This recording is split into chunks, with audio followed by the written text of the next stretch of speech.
Assalamualaikum warahmatullahi wabarakatuh.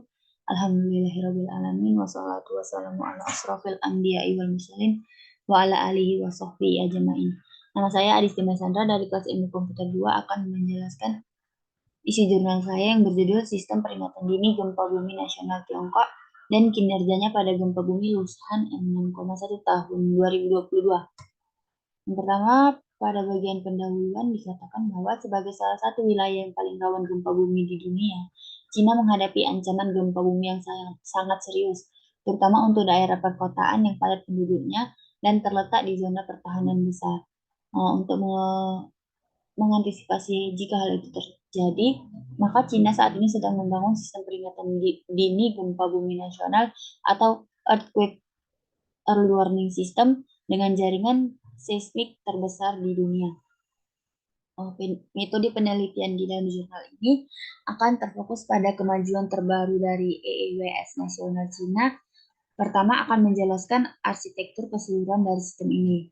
Selanjutnya akan dibahas tentang akurasi karakterisasi sumber untuk gempa bumi Lushan M6,1 pada Juni 2022. Selanjutnya akan membahas tentang pemeriksaan kinerja peringatan dari aspek teoritis dan nyata berdasarkan konfigurasi saat ini. Dan yang terakhir akan dibahas yaitu keterbatasan sistem saat ini, dieksplorasi dan dianalisis untuk perbaikan lebih lanjut. Langsung saja pembahasan yang pertama, yaitu tentang arsitektur Earthquake Early Warning System Cina. Di bagian jaringan seismiknya, untuk mengurangi total investasi proyek ini, akselerometer triaksial berbiaya rendah telah diperkenalkan untuk membangun jaringan seismik yang hemat daya. Selanjutnya pada bagian struktur sistem perangkat lunak, setiap stasiun diberi alamat IP individual dan unik secara internal. Dan ini memastikan bahwa dapat masuk dari jarak jauh ke setiap sensor untuk mengoptimalkan dan meningkatkan sistem perangkat lunak yang tertanam di perangkat. Selanjutnya pada bagian kriteria pengasuhan informasi peringatan dini, dalam kondisi seperti ini, untuk sebuah gempa bumi, kita akan mendapatkan hasil pengkhususan yang berbeda pada saat yang sama. Karena perbedaan algoritma yang digunakan untuk penundaan transmisi data yang berbeda. Selanjutnya ini adalah gambar dari diagram alir EWS tersebut digunakan, serta penjelasan bagaimana sistem kerja EWS Cina tersebut. Selanjutnya akan dibahas tentang performa EWS Cina tersebut di dalam gempa bumi Lushan M6,1 tahun 2022. Yang pertama yaitu karakteristik sumber waktu nyata. Dari EWS tersebut dihasilkan total 5 peringatan untuk gempa bumi.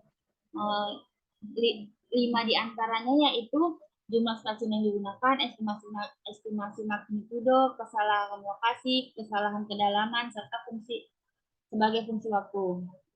Dan garis-garis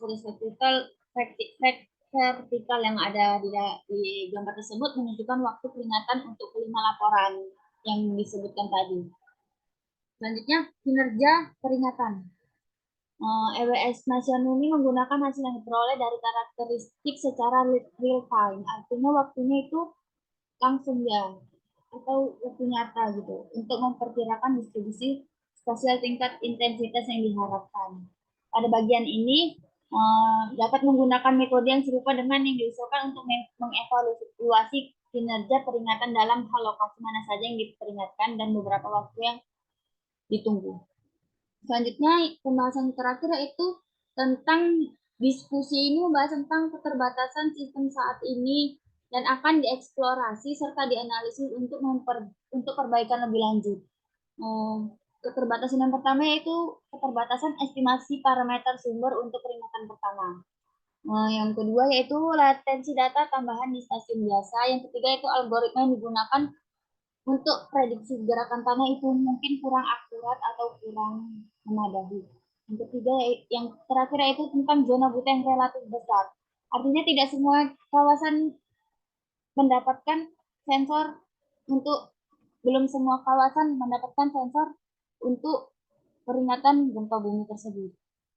Jadi dapat disimpulkan bahwa setelah beberapa tahun pembangunan, proyek EWS nasional Tiongkok ini hampir selesai. Dan beberapa area telah resmi memasuki tahap uji coba operasi dengan menyediakan layanan informasi peringkatan dini kepada masyarakat. Artinya, EWS ini telah disebarkan ke masyarakat luas, ke sebagian besar masyarakat. Jadi meskipun EWS ini menunjukkan beberapa keterbatasan yang perlu diatasi dalam peningkatan di masa depan, hasil penelitian menunjukkan bahwa sebagian besar aspek dari EWS ini menunjukkan kinerja yang kuat dengan deteksi kejadian yang dapat diandalkan dan informasi peringatan dini yang dikeluarkan. Kesimpulannya, dengan peningkatan dan optimalisasi sistem yang berkelanjutan, peringatan dini ini akan dikeluarkan lebih akurat, radius zona buta akan berkurang, dan penerbitan informasi yang tepat waktu untuk gempa bumi besar mungkin terjadi dalam waktu dekat. Nah, mungkin itu saja pembahasan dari saya, penjelasan dari saya. Lebih dan kurangnya saya mohon maaf. Assalamualaikum warahmatullahi wabarakatuh.